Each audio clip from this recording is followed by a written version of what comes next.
about 5 times, I think the gentleman said, reported to him that they saw one of the Sasquatch coming out of that mine shaft.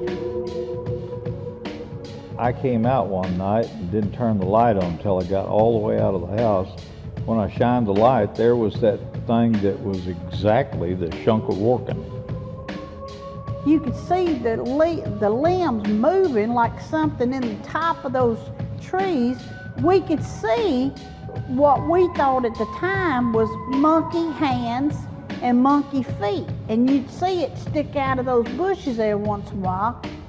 As I walked towards this thing, all of a sudden, it gave off a roar. Whatever this thing was taller than I was. I am 6'4". And I asked her, I said, could these be mountain lions? She goes, they don't make mountain lions this big.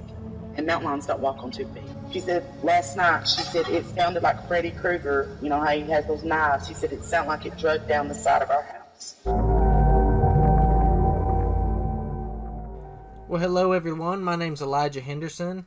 And I am Gabrielle Henderson, Elijah Henderson's sister. This is the Cryptid Studies Institute. We got another interview for you tonight. We are proud to have a great guest and a great friend of ours on the channel tonight.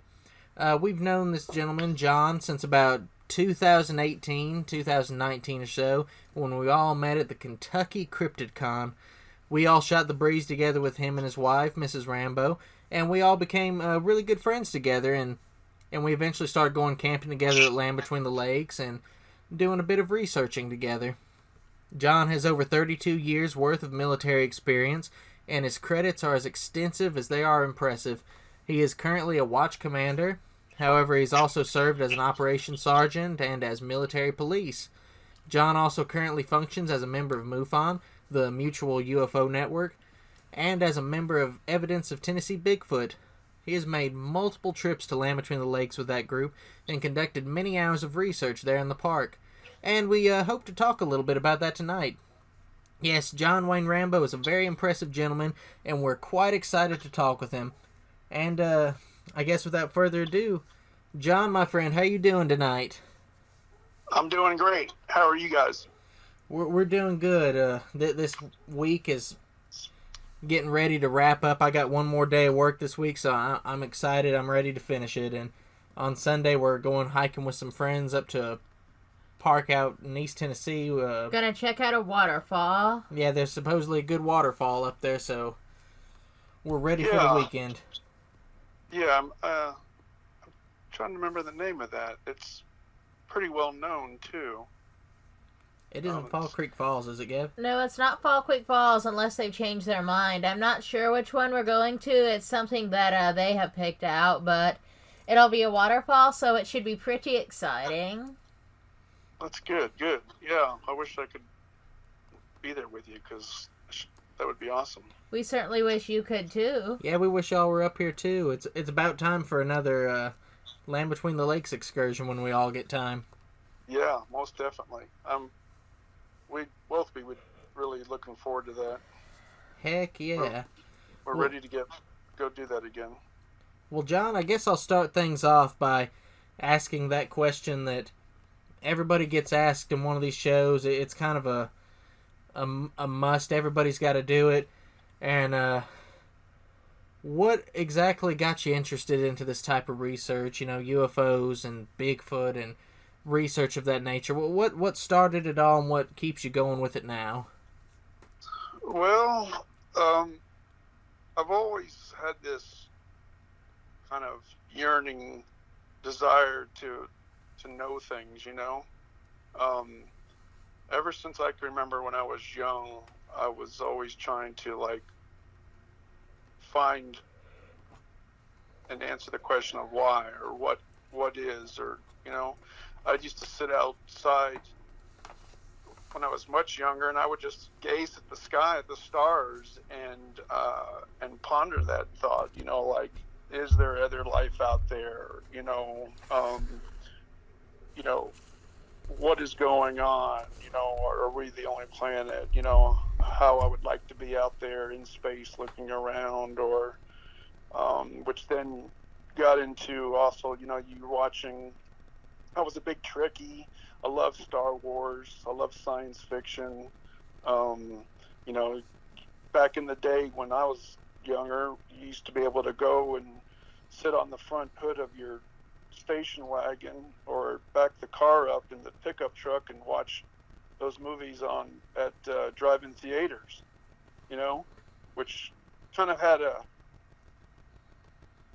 certain element to it that made the watching of those movies, you know, like going to see Legend of Boggy Creek or Jaws or those type of things a little bit more exciting, you know. Oh, So, I bet it was. I bet that's magnificent. and even, you know, I remember seeing E.T.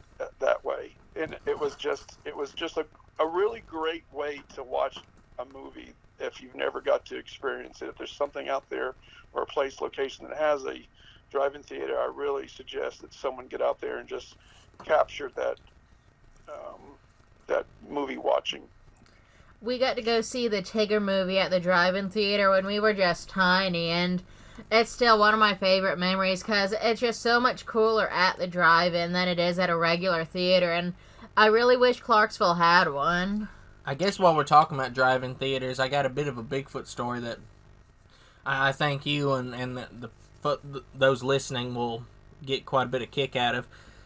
Years ago when I was real little, my dad and a gentleman named Jose Agostini, they used to go Bigfoot hunting at an area called Werewolf Springs, and we've talked about that many times before. Right. Werewolf Springs is situated in Burns, Tennessee, and they were walking around through the woods along the trail at night, and my dad and Jose kept hearing something terrible roaring in the distance. They're like, Jose, what is that? And this thing just kept roaring and roaring. Well, as it turns out, what they didn't realize at the time was there's a drive-in theater fairly close by, and they were having showings of the original, the early 2000s, the Hulk movie, and they were hearing the Hulk roar in the distance. That's funny. Well, and that's a good point, which we can get into later about the process of investigations. Absolutely. Yeah, and I guess from there it's just you know, I guess getting into in high school, as you're getting older, you know, in junior high and the high school, you know, another thing that we used to do when we were kids, I don't know if they do it so much these days, but when we were younger, they would have what they call book fairs at the elementary schools. And they would send home this little paper pamphlet, you know, maybe a week or so before the fair.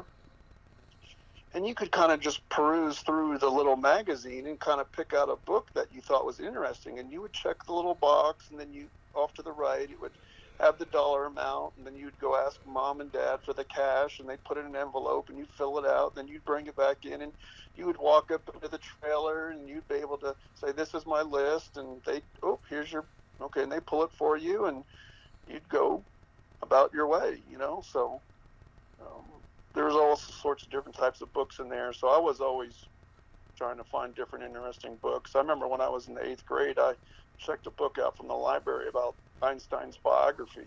So, I mean, I always tell my wife about that, and I just think that's kind of not a normal book for a 8th grader, 7th grader to be pulling out of checking out, reading biographies about Einstein, you know, but it was just that inquisitive gathering of information, you know, and which then led me into high school. That's where I guess I started getting into what I would call being a self-proclaimed demontologist. I set up like a little research section in my bedroom when I lived in Texas, which is the location actually that is a little bit of trivia too, which is about, not quite 20 miles, maybe somewhere in there south of Aurora, Texas, where they had a UFO crash back in the 1800s.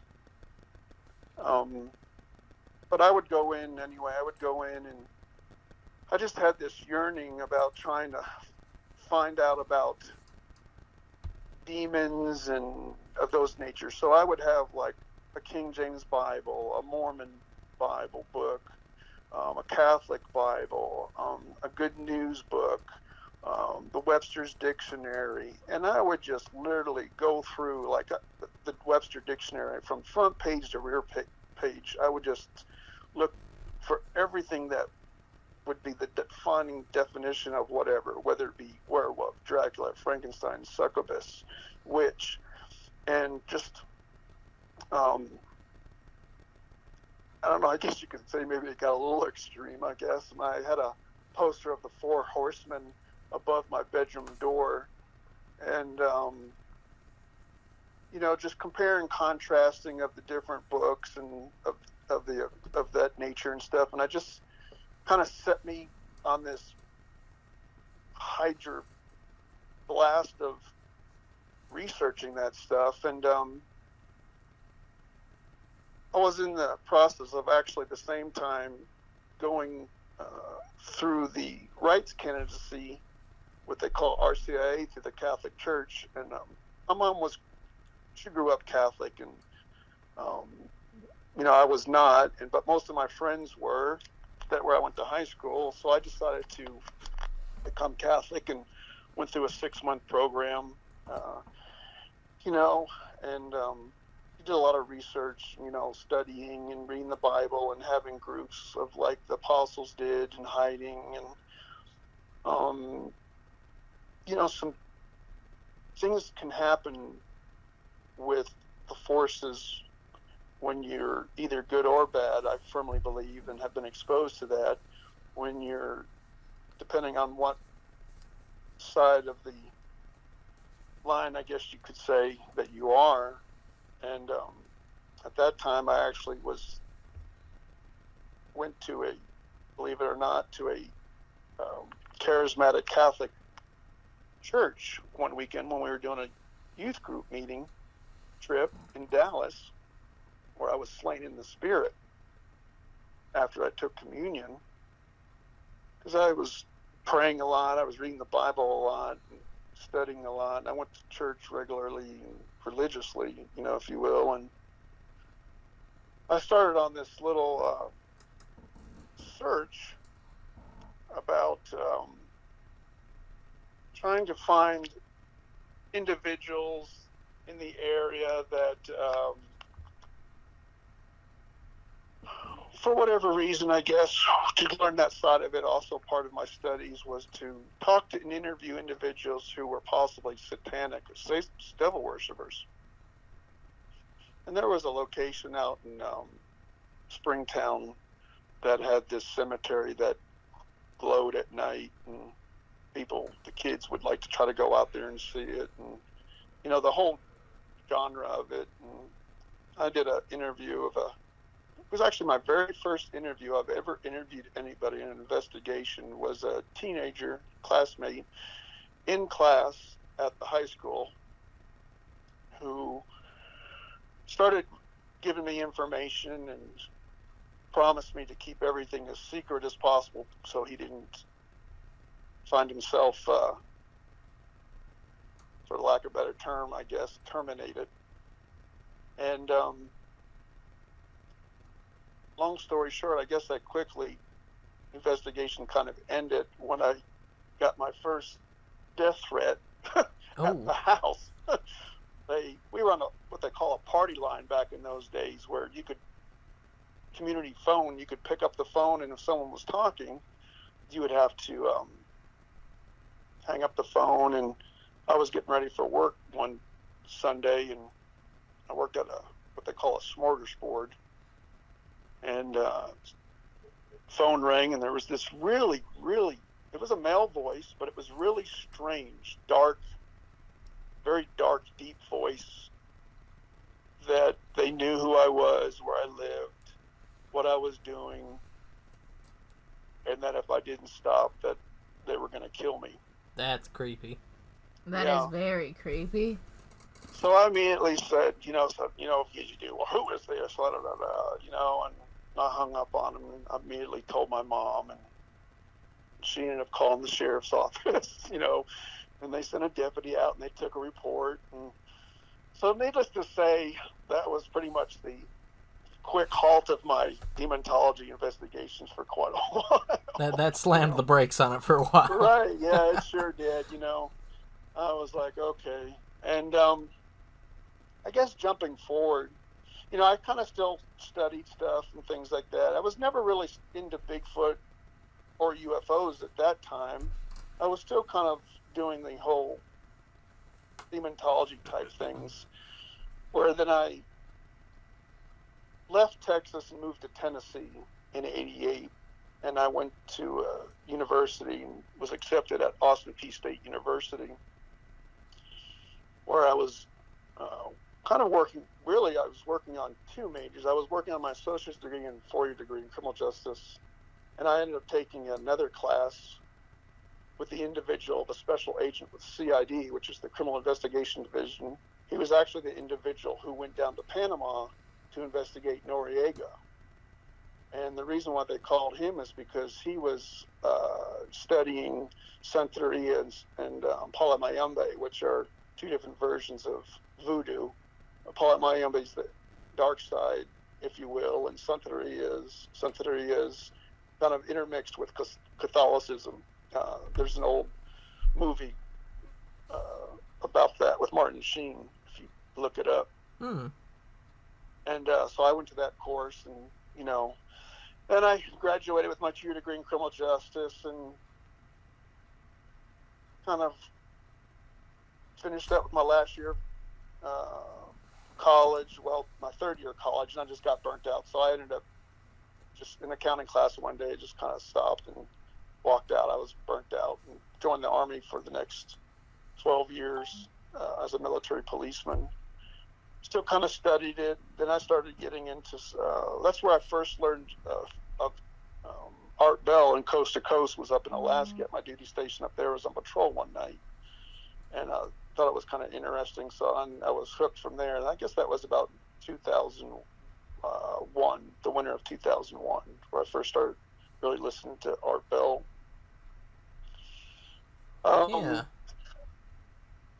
And then getting into the Bigfoot issue, I guess when I had ETS'd from the Army in September 2004, I was driving from Alaska back to Tennessee. I was heading out to Dover. I was going to live with my brother for a while until I got things set up. And it was we left out of Fort Wainwright on September 27th at 4:30 in the morning. Stopped overnight over the border into Canada. We were off the Alcan Highway and stopped at a little roadside Roadhouse lodge there. And I guess it was probably the 29th of 2004. I kind of made a mistake and didn't stop at my I had a good rest stop, if you will, driving lane. There's nothing out there. I went way beyond where I should have. It was already snowing and sleeting at that time. We were probably about 5,700 feet elevation up in British Columbia and north of Fort Nelson. And it was on Highway 97. And I was getting tired, so I figured I'd pull over in what we call this. It's like a little side half moon, half circle thing, what in the military we call like a defile, where you can like pull vehicles over. Got out and I checked the load, and no sooner than I walked around the vehicle and the trailer and checked that and everything, I kind of had this feeling that I was being watched. And no more than sooner than I realized, kind of consciously realized that this loud growl, the loudest thing I could have ever heard, just let out a huge roar. And I could feel the sound vibration come through my back, and it blew out my chest. And I kind of squatted down a little bit, I guess because I figured something was I don't know, just a reaction, natural reaction. And I guess also due to training and stuff, I immediately reached down to my right hand side and trying to get a reach for a pistol, because that's typically where I'm a right-handed shooter. Consciously realizing there was no pistol there, as I'm turning around to the back and looking up behind me, because there's a cliff above me, trying to see if I could make out what it was. But it was so dark and so, sleety, like I said, that you couldn't see anything. And I was like, I got to get the heck out of here. I had my son with me. I was driving a pickup truck, a Dodge 1500, carrying a 6x12 trailer with our four-wheeler and canoes and stuff on it, because like I said, I got out of the Army and we were heading home, so doing a little what they call a partial ditty move, and jumped in the truck, got out of there, and I'm trying to consciously realize, what did I just hear? That was no bear. I've never heard of bears sound like that. It couldn't have been that. I mean, if it was a bear, it had to be a really gigantic bear for it to sound wave to come through me like that. Now, So- I'm really Right. happy that you added that detail in there about when it roared, it shook through you, and you could actually feel the force and the vibration through you. Because when we were little and had something howl at us at Werewolf Springs, it did the exact same thing. And I don't know exactly how close it was, but you could feel the force of it just vibrate through you. It reminded me of when the tornado siren goes off and you can hear it so loud, just like a loud siren just over you. Kind of like when you pull up at a stoplight and somebody's got in a separate vehicle, the loud bass speakers playing rap Right. music or whatever. And That's it just, a very good analogy. Yes, exactly. Yeah. not really anything like that out in the woods. Anything like it. Yeah, it's and of course now when during courses investigation, you hear that's a pretty common type statement that you will hear someone when they have an encounter an hands-on active encounter of a sound encounter anyway. Absolutely, and it's a unique thing for sure. Yeah, for sure. But yeah, and since well, if I could add this one more thing, so October Halloween of that year, 2004, I was staying at my brother's house in Dover. I was the only one home, so I was just kind of chilling at the house. And on the Travel Channel, they had this show called, I think it was the 10 Scariest Places. And I think they've had more than one season. And at that time, they had mentioned this individual who was out in California who would go out in the woods and record what he thought was Sasquatches. And when he played, or the show played that sound, the hair just stood back up on me. I knew right then that's what I had heard, because it was the exact same sound. And that's when I realized I had heard a Sasquatch. Was it Ron Moorhead with his Sierra sounds? I've often tried to think about that, and I don't know. I mean, it's been so long, and I've tried to even do some research in Google and YouTube for that particular year, because I'm not sure if it was, Ron Moorhead up in the Sierras or not, or it was another individual. I just can't honestly remember who that was. Gotcha. But it was whoever sounds it was certain that the same thing you had recorded, or that you had heard, was the same thing that he had recorded. Right. Yes, exactly. And, honestly, the only person I really know that had any recordings, I guess, up there from California was Ron Moorhead. I mean, I guess there could be others, but I just can't really recall of anything, of anyone off the top of my head, But, yeah, I definitely, like I said, once I heard that on the TV, I knew exactly right then, man, that was a Sasquatch. And you know what's awesome. so crazy about it? is that we were so vulnerable because if you look at the map of Highway 97 and look below, and I just made a note here like before we had talked, the river was below me, which is the, let's see my notes here.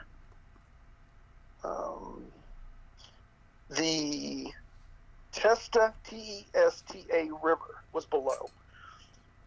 And it's quite a bit of drop, so, if that thing was as big as it was and it had jumped off the cliff and landed, it could have easily thrown and pushed our truck and trailer off the side into the river. I've made that comment to my wife before that no one would ever have known.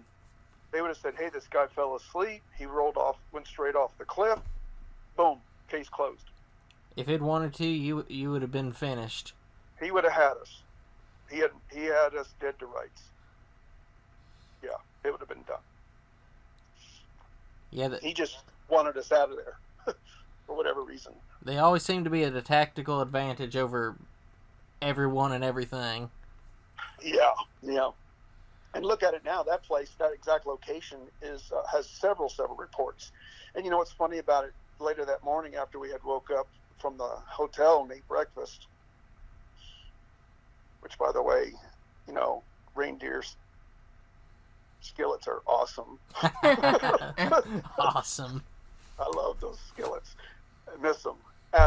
We passed another roadhouse on the left-hand side, and there's an individual who can confirm that roadhouse from evidence of Tennessee Bigfoot, who's a long haul trucker who posts that same lodge, and it had a totem pole in front of the roadhouse of a Sasquatch.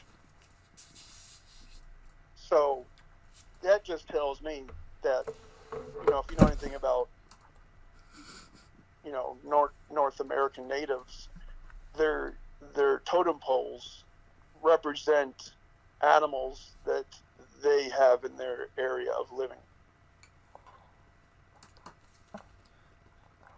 Over in their area, they have something that looks like a Sasquatch as part of their totem pole? Yes, exactly. It was in front of the what they call a roadhouse. And a roadhouse is basically, back in the day when the Alaskan highway and all that was being stuff. A roadhouse is just basically like they call Texas Roadhouse. It's a place you can get food and refit and fuel or drink, and back in the days, and some even have connecting hotels, rooms that you could stay at. I wondered about that because you have Texas Roadhouse and Logan's Roadhouse, so it just had me wondering, well, what exactly is a roadhouse? Yep, and that's what the roadhouse is. It's a roadhouse is a location that's off the side of the road, and it's a house, play on words there, for travelers to pull off, and they could, like I said, they can get refuel, refit, refood, lodge, things of that nature. Kind of like a much nicer truck stop. Yeah. There's some not so nice truck stops, and there are some. Buc-ee's is a nice truck stop. If you haven't been to one, you need to go. We're supposed to be getting one. Whether or not that actually happens is to be seen. They say that it's opening up 2023 over here in Clarksville, Tennessee, but 2023 is starting to wrap up pretty quick. Yeah, and they're actually going to build another one in Sevierville, and that is actually going to be the largest Buc-ee's ever. Oh, wow. Really? Which I thought was kind of funny, that they're going to build the largest one in Tennessee and not Texas. Huh. Well, it sounds like we're about to have one up on Texas. Yeah. Speaking of Clarksville, Tennessee, you actually had a Bigfoot encounter here some years back. Isn't that correct? Yeah. At the time when I had met my now wife, we were dating, and she lived up in Indiana. So, I would go up there occasionally. She mostly came from up there down to the house, because, different area environment, different things to do, and so one weekend she came down to visit, and we wrapped up our visit, and we said our hugs and kisses, and she went back north. And it was about 1:30 and close in the afternoon, and I'm cleaning up the kitchen and doing dishes from our lunch and stuff. And you've been to our house at in Clarksville when you guys came over for dinner that one night, and I was looking out the window, which would have been heading east towards the Cumberland River. And it was in November, so you could clearly see, and I was at an elevated positions, because houses are, they, of course they sit on the side of the hill somewhat, and, they head up. So I'm looking out, and as I'm looking out the window, just kind of doing some dishes, and you look outside this, window sometimes as you do dishes. Off to the left, I see an individual walking in the woods just beyond the backside of our chain link. And at that house, we had 1.25 acres of land. And we were probably about 2,000 meters west of the Cumberland River. And also, we were probably about 1,000 meters west of, I don't know how you would describe them, the electrical lines, pathways that are opened up. Oh, the TVA cutout areas? Yeah, right. And it's got the electrical towers, that runs the electric. We're probably about 1,000 meters west of that. Oh, okay. And so anyway, I look out the window and I see someone in the back of the house in the woods, and I'm like, who is that? There's a kid back there. And he's going from my left to my right, which would have been north to south, heading into the direction of what is now their houses now. Now, the direction that it was the individual was heading to, they had cleared from the trees. And, like when you go into a subdivision, they cut down the trees and they go in and bulldoze the road out. And that's really all that was there. And then they lay down some rock, so the trucks can get in and out. Well, this individual, all black, mind you, from head to toe. I mean, you couldn't see nothing. It was black as coal black. Walking through the woods like he was just walking. I mean, he was going. No issues. He wasn't there was no break in his stride whatsoever. I mean, he was almost like if you were hiking on a trail, on a clear trail, and you wanted to do a good push hike. There's nothing obstructing you. If it's a flat trail, anybody knows if you've been hiking, even on some trails, there's some steppings to do. This individual had no problem whatsoever. And I just looked at him, and it just kind of was like in shock. I was like, is that a Bigfoot I'm looking at, And I estimated him to just about, I did some calculations from where the height of the window down to the tree. It had to be at least 6 foot tall. 6 foot tall. Yeah. So that would have told me, more than likely, probably would have been a juvenile, I would have guessed. But, and he went left to right. Didn't take very long for him to get through those woods at all. And when I dropped the dishes in the sink, I ran around the counter out to the back door, on our porch that we had. Mm-hmm. By the time I got out there to look at him, he was gone. He had headed off to where those new houses were being built, which did have a better access down towards the river. That fast, he was gone. Oh yeah, I was trying to think about the back width of our chain link fence, which I can't really think of the top of my head right now how wide that would have been. You think it would have been a football field? No, maybe not even that. Right. Yeah, maybe say 75 yards max, probably. 75 yards. Yeah, I would say. And that's just a rough estimate. It didn't take him but a minute, to clear all the way from in the woods, to clear that whole thing. Boom, gone. And that's him going through brush and across. Right. Yeah, and on the back of our trees, back behind where the chickens were, we kept in the turkey, it was pretty heavily wooded back there. I set up a little stand so I could bow hunt deer back there too, and had some, a little natural blind back there. It seems like there was kind of a good slope down there too, wasn't it?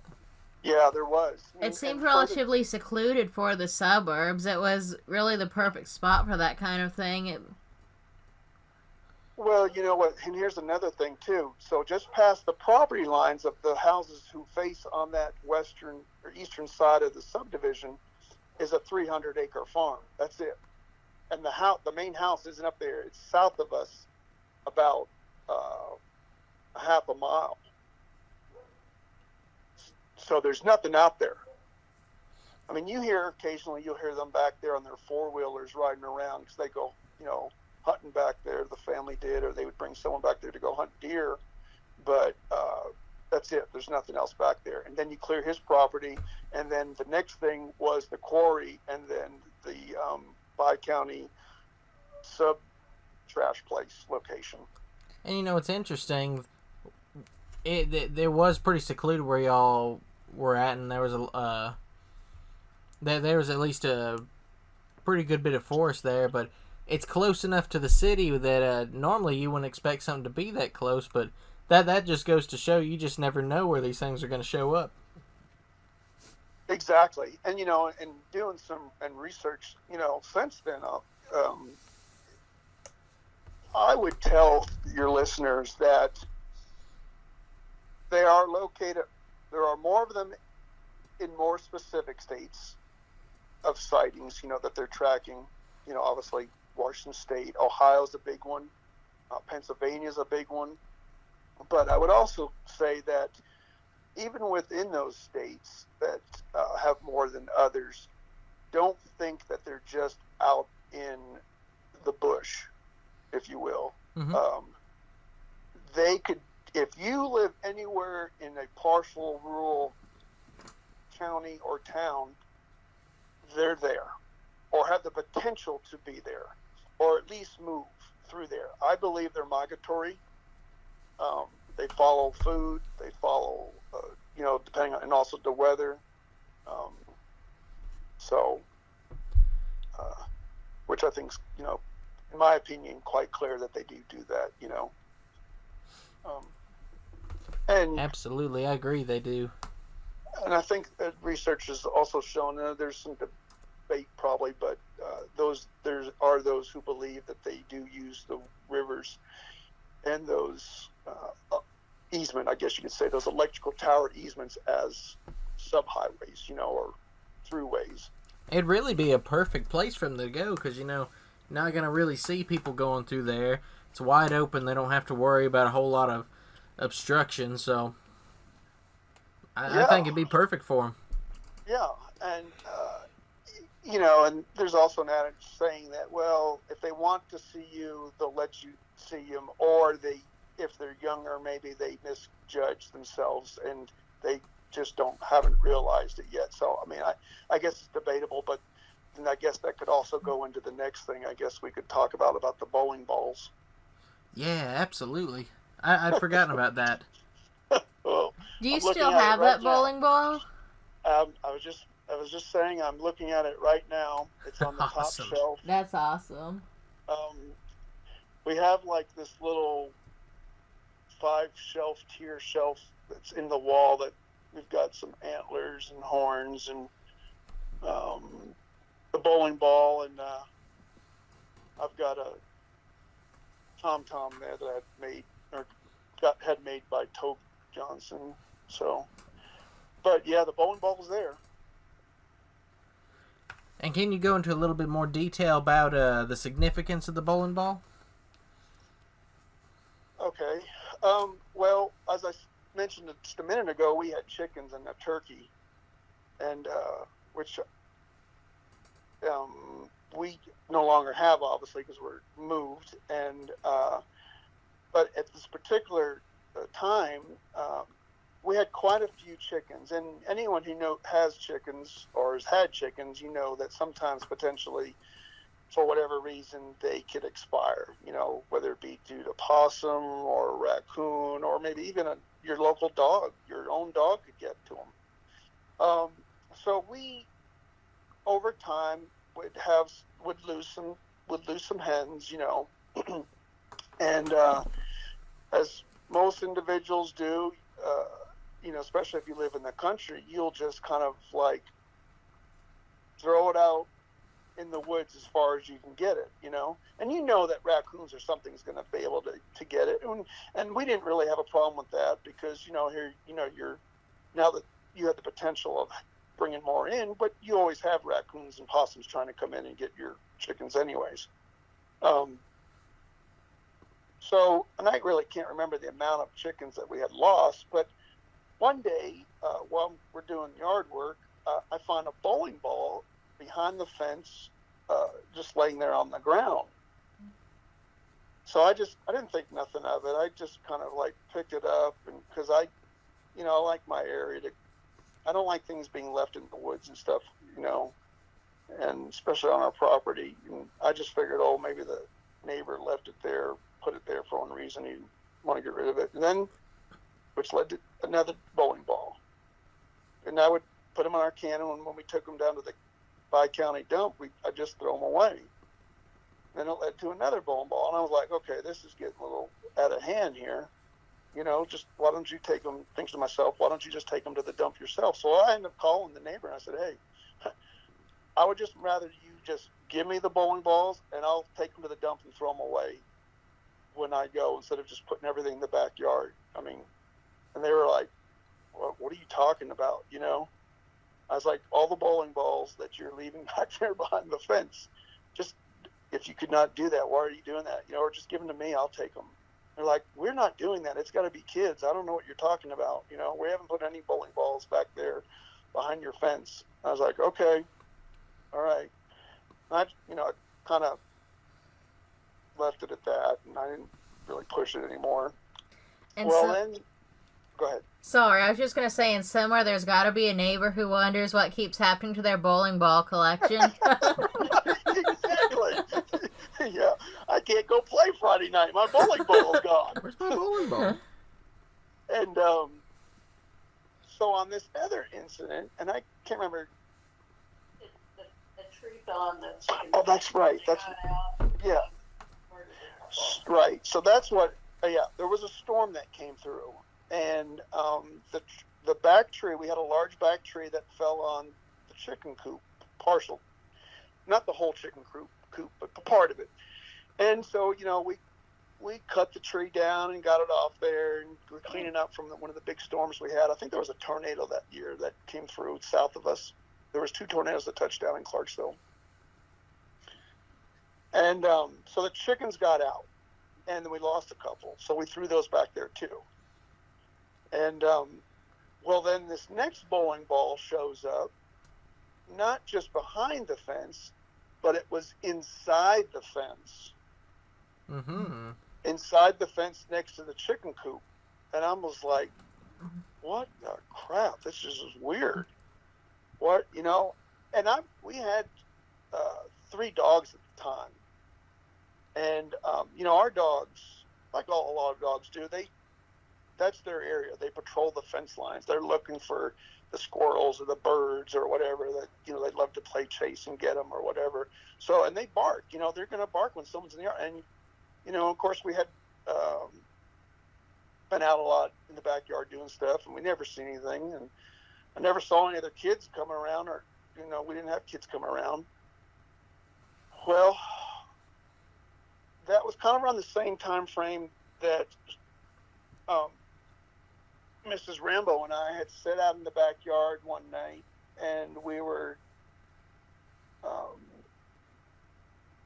having a little fire, you know, and just kind of looking at the sky and enjoying the evening, and we started hearing some owls. And you'd hear one type of owl going, but then you'd hear this other type of owl. would get really, really loud. And it sounded like an owl, but it didn't sound like an owl. If that makes sense. Started out like an owl and ended up like a monkey. Right. Sounded like an owl. Right. Much louder. Sounded like a monkey at the end. And I was just like, what is that going on? So I started, we're sitting there talking and everything, and we stayed up there quite a while. And then there was another night. I was like, you know what? This is just starting to be really weird. So at the second night, my wife had gone to bed, and I said, well, I'm going to stay out here because I want to see if I could hear something, and I'm going to go down closer towards the chain link fence. Well, not only went to the chain link fence, I went out the back gate and up to the actual wood line. And this is a true story. So have you ever heard like two individuals talk, but they were just outside of comprehensible ear? Right. Like whispering or jabbering almost. Right. So you could hear two people talking, but I couldn't make out what they were saying. And I was like, I was like, no, this ain't happening, And so I actually started talking to him. I was like, hey, I'm not sure who you are, but I can hear you. It's okay if you want to come out, I'm not going to do anything to you. Everything's okay. You can come out of the woods. It's all right, And then he stopped. So they heard me. And they stopped talking. And did they ever pipe back up after that, or was it I all was just done? Yes, they did. Then a couple minutes went, they'd start talking again, but they moved. So they moved a little bit, and they started talking again, like, and they're talking low. You could hear, they're actually lowering their voices, but I could still hear them because there's no sound, going on. That's creepy. That's very creepy. Yeah, and I was like, hey, you move to my right. I can still hear you. I don't know if you think I can't hear you, but I've got excellent hearing. Yeah, I don't know what they think they were going to accomplish by just moving down the trail a little bit. Like, you can come out of the woods. I said, it's fine. It's all good. And if you want to come up here and just say hi, and but yeah. Now, were those Bigfoots? I don't know. But if you take all the data, and I'm a huge data guy, and you collectively place your data together, that's where you make a hypothesis of what is going on. The bowling ball was a gift. Yeah, and that's how we think the bowling ball was a gift. Now, the reason why we know that, we didn't realize it, but we were on an expedition the next morning after we left the camping trip with you guys. We had met up with a friend of ours who was in the evidence of Tennessee Bigfoot, who is a Cherokee descendant, and he wanted to take us out to the area and show us where he was finding things of what he thought were Dogman locations. Oh, cool. Which were just happened to be when we left the morning when we were leading out, because we led first and you guys were behind us. When we left the camping that night with the fire, we turned right and we went to go meet him. We jumped in his truck and he drove us around, and we had no idea that we were making a full circle back, and we came out to a stop sign to a T intersection where if you took a left, it came right down to the entrance to the location where we camped that night. Oh, really? wow. Yes. And when we both looked at that and realized that, we looked at each other and we were like, holy smoky. That's supposed to be actually a very big ticket Dogman location. To Yes. elaborate a little bit on where we're at without going into too much detail, we were in a spot that wasn't real far away from Hotel California, and it was also not far from a spot where a couple in 1979 allegedly got attacked and killed by something. People who go down there a lot might know where I'm talking about without going into a lot of detail, but it's a good spot. Yeah, and it was a little nervy spot for us when we first got there that night, to be quite honest with you. And that's the same spot, that same trip where the fire just disappeared all at once, right? When I was telling the Jason story. Now we were down by the water. Me and Gabby and my folks were talking with y'all when this happened. But from what I understand, out of nowhere, just the fire just poof just went out all at once, and then there was a whoop. Right. Yeah, we were sitting around the fire, and I was telling the story. It's an established fire. It's Yeah. been going. It's been burning for a while. Yeah. You know, it wasn't like we were just trying to get it going. Yeah, it was very well established, and it just poof right out. And then that's when your dad goes, "Well, that was weird." That same thing happened to us at a different location in Land Between the Lakes. I don't remember if it was before the trip with you guys or after, but the very same thing happened. We were sitting around a very big, well-established fire, and it poofed out. And for added interest, it's in the same spot where the family is said to have been attacked and killed in the 80s.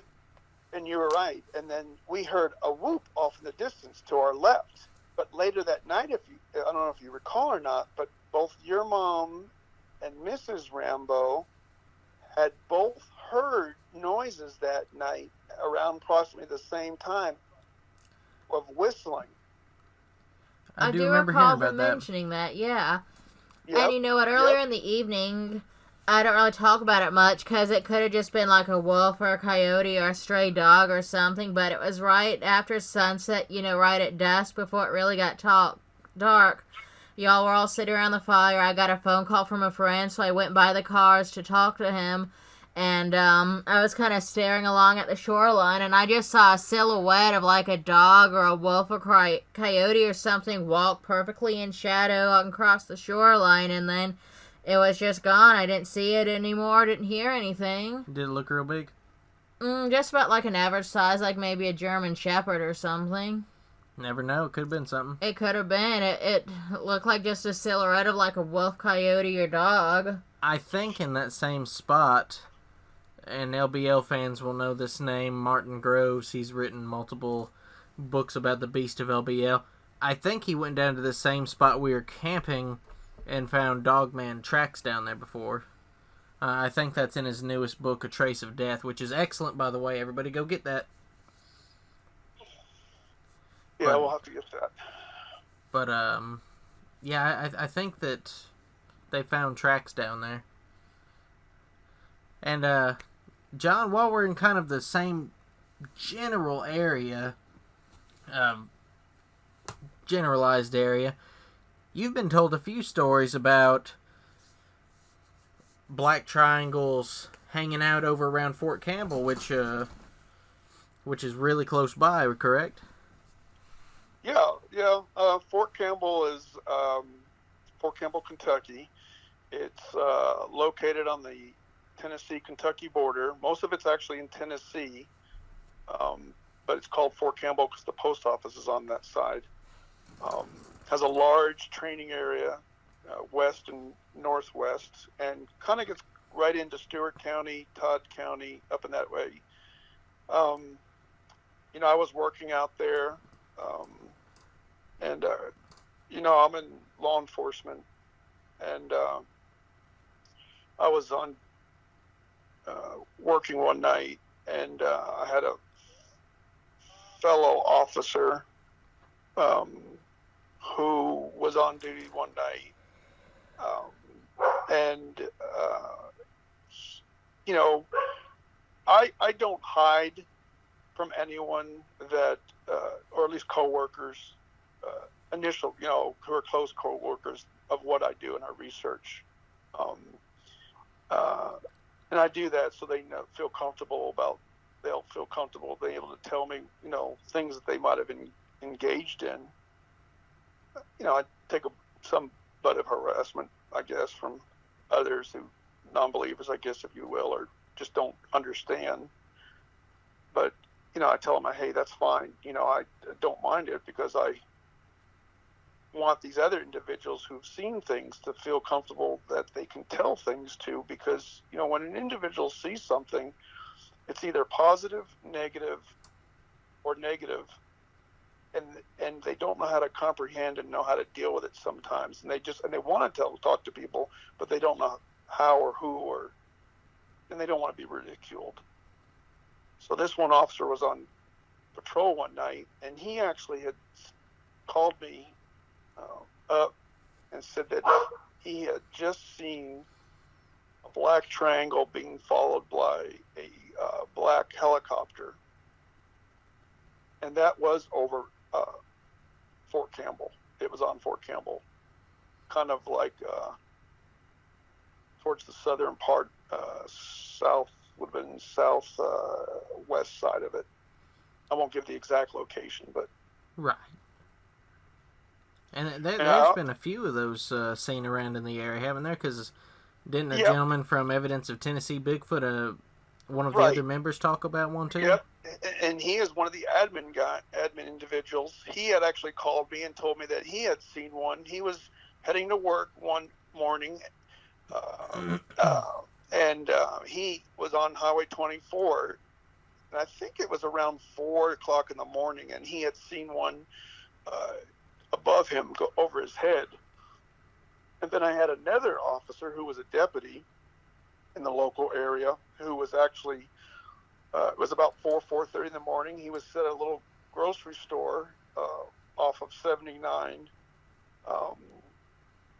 out by Papa Rock, or what we call Woodlawn Papa Rock. I think it's changed its name now. It's been through several different owners. And he was just kind of, like during the waiting to ETD for his end of tour of duty, he was just kind of catching up on his paperwork, and he had seen one go over to him over his head, heading in a southerly direction also. And I will also tell you this, I'll add this. So I have another good friend who used to be one of my soldiers in the Tennessee Guard, and now he's actually an airline pilot for Southwest. He was actually a passenger on a Southwest flight, how sometimes they do, going back to their home. And he was flying over Memphis, going back to Nashville. And he was with his family, and he was in uniform and everything, he said. And he said he saw his father-in-law staring out the window, which would have been the direction of the north. And he's like, he's like thinking to himself, what is he doing, So he gets out of his seat, goes over to him and says, are you okay? What are you doing? He goes, I can't, and this is a quote from him, I can't take my eyes off what I'm looking at, because I'm afraid if I do, I'll lose it. He goes, what are you looking at? He goes, I think I'm looking at a black triangle in the sky out there. And he's like, okay, normal people, usually happens, they kind of whatever, and so he's looking out there, and he's like, I don't see anything, he goes, just keep looking over there, and so he said eventually he saw the large black triangle hovering there, and it oscillated upside down where he could see the lights on the bottom side of it. It rotated, once it completed its rotation, it took off, like boom, it was gone. And you said this was over Nashville? Memphis, my bad. Yep, they were flying passengers on, like pilots do, family can fly, going to from one location to another location because he completed his trips. Right. They were, you know. So that's at least 4 Tennessee stories of black triangles in the sky. Yeah. Yes. You know, ever since you told me about the ones around Fort Campbell, you know, we've had a lot of late nights, you know, coming from Land Between the Lakes. I'm always looking up at that sky, telling Gap, "Oh, I hope I see one of them Just kind of black watching triangles." and hoping. Well, what I would suggest individuals do is, especially since, you know, and I was never really much into the UFO stuff until I guess I got out to our new location, but I would suggest you and keep a pair of binos with you. Preferably, you know, I have a 10 by 50, but it's either at least those or, you know, maybe some stronger ones. This way, because what I do is I just kind of like pan the sky, and if I think I see something that I can sight in on, then that's when I'll bring up the binos and I can get a better look at it, you know. Heck yeah. Well, Have you seen or heard any reports of such things out west where you're currently located? which is kind of the land of UFOs, actually. Well, I don't have any reports of the black triangles out here, but there is a lot of stuff going on out here. Yes, I mean, you know, my wife and I both had 2 instances last year in May when I was getting ready to depart for work. The first one was where I had seen some really bright orange fireballs in the north sky. It was actually from our front door. It would have been northeast from our front door. I don't know if, you know, but we live in New Mexico. You sent me a picture of those recently, didn't you? Well, those are different ones. Those are this year's. Those are this year's. Yes. They were impressive, though. Yes, those are this year's. We live in Las Cruces, New Mexico, which is north of El Paso. About 45 minutes, you know, roughly in there. So there was one orange ball light, then another orange ball light, and they were just kind of sitting there, and then one go off, and then another one would go off, and another one would come back on, and that would come back on, and then they just kind of took off, which, you know, I was like, you know, I had never seen a UFO per se, but that definitely clearly to me was a UFO of some sort. And just to play devil's advocate, it wasn't anything like flares from any potential war games or anything of that nature, correct? No, there's no military training location at that site where, at least what I thought had appeared. Now there is a military site a little bit further east, but you know, and I don't really have a distance from our front door to the distance of that, but I think they were closer to us that year than the ones that we are seeing this year, to be honest with you. Gotcha. And then the next, I don't know if it was, I can't remember if it was the next day or a couple days afterwards, and I was once again getting ready to leave for work, and I had seen some white lights up in the sky in this approximate same location, but they were kind of like strobing, you know, and they weren't strobing like a jet or plane flying by with a green or a red. They were just a white strobe light, kind of bright.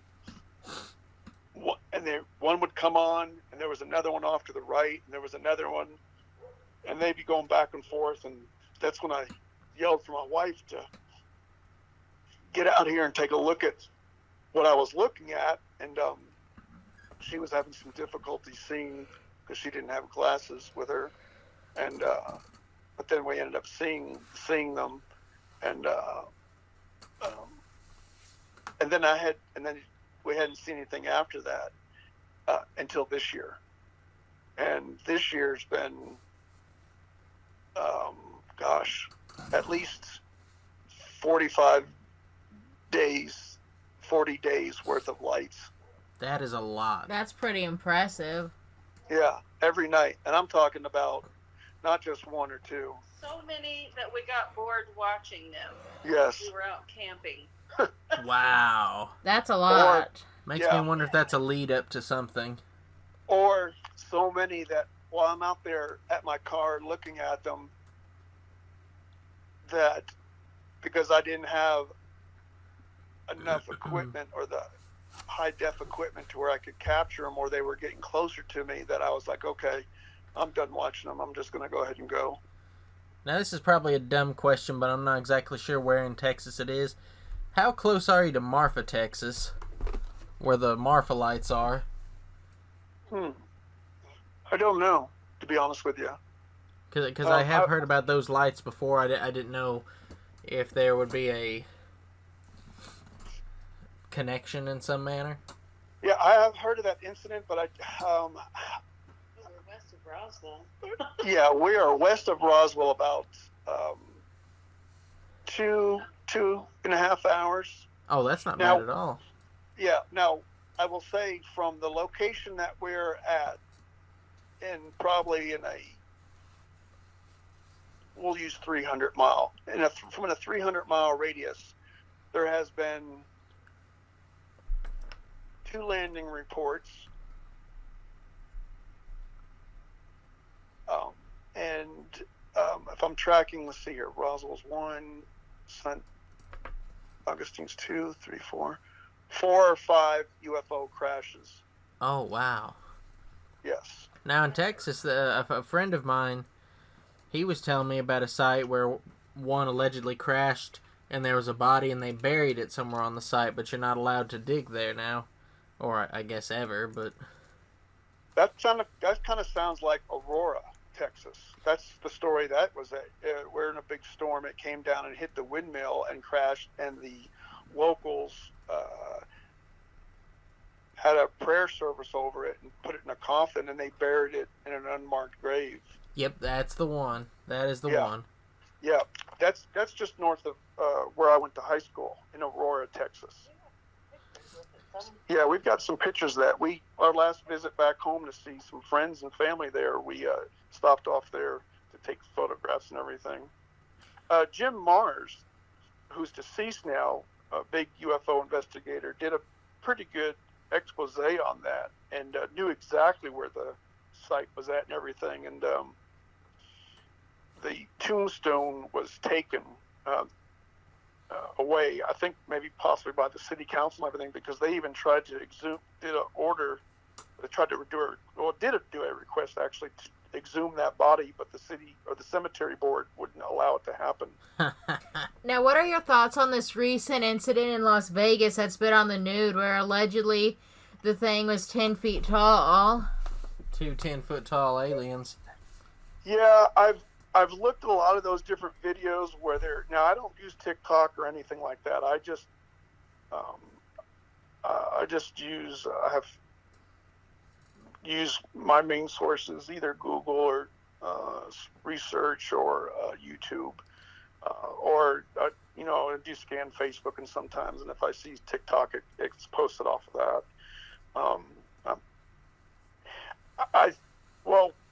Let's look at the facts, what we do know. We know that something occurred.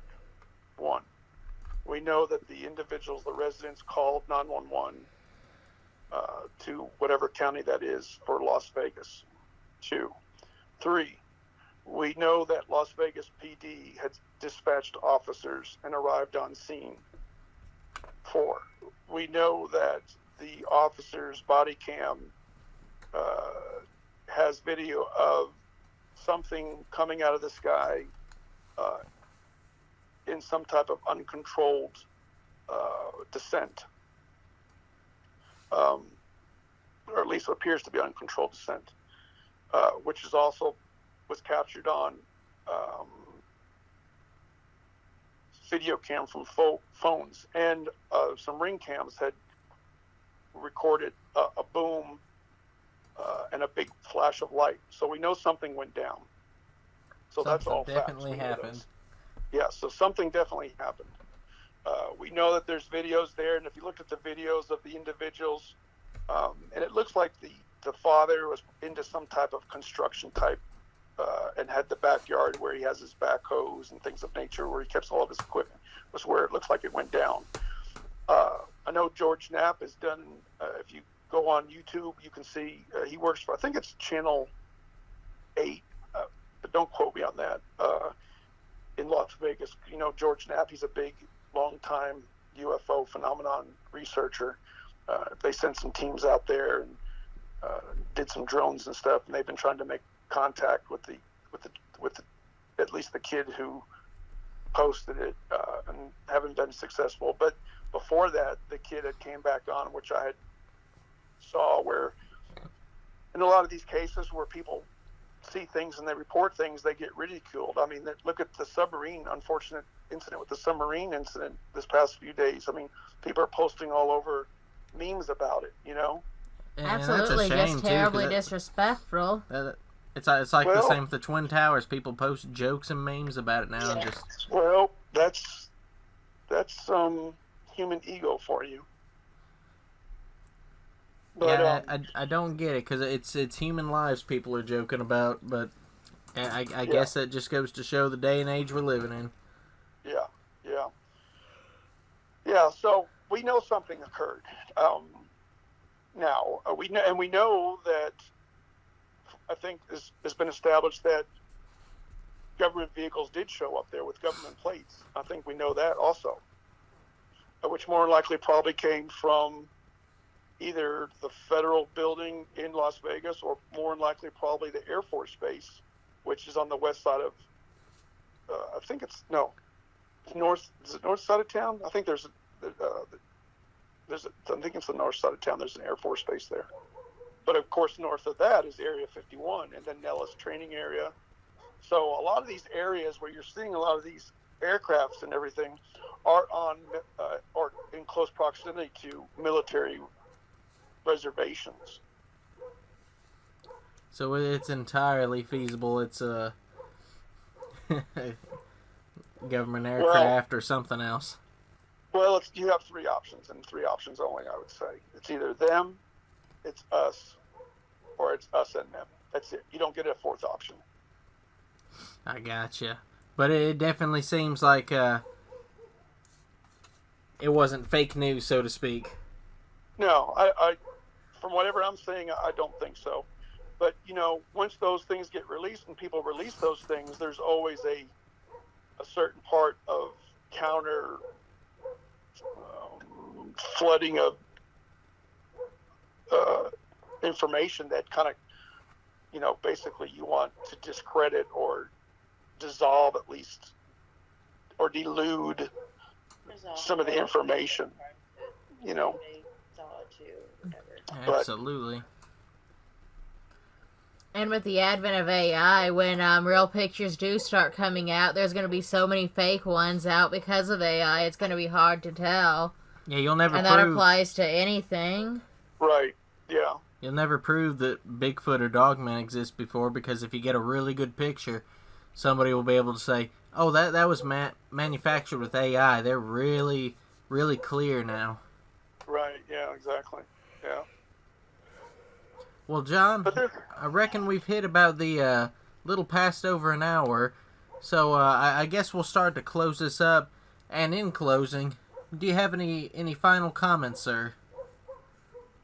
Well, first off, I'd like to say thank you for inviting us to conversate with you. It's been a bit, and two, we're looking forward to get back on the ground back there and get out and do some things and some hiking and some research and camping again. And I'm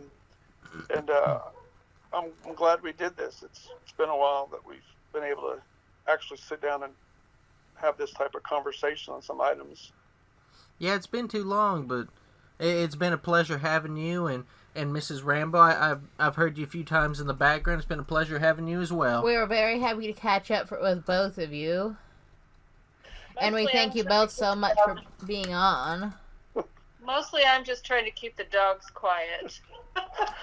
And I guess if anyone hasn't really, I'm sort of like, well, why is this guy Rambo and John? Obviously that's not my real name. It's a cool name, though. It is a cool name. John Wayne Rambo is a cool name. I mean, you couldn't get any better two great Americans than John Wayne and John Rambo. Can't beat them. Heck yeah. Well, all right, Gabby, in closing, do you have anything that you want to finish up with? I just want to thank both Mr. and Mrs. Rambo for being on, and it was wonderful to hear from them, and I want to thank all our viewers for listening. We hope you all enjoyed it. Same here. Thank you, everybody, for listening. Have a great night, and we'll try to have some more great content up for you in the near future. Instead of me just saying we'll have something up soon, and I get something up a year from now. I'll try to have something up actually soon.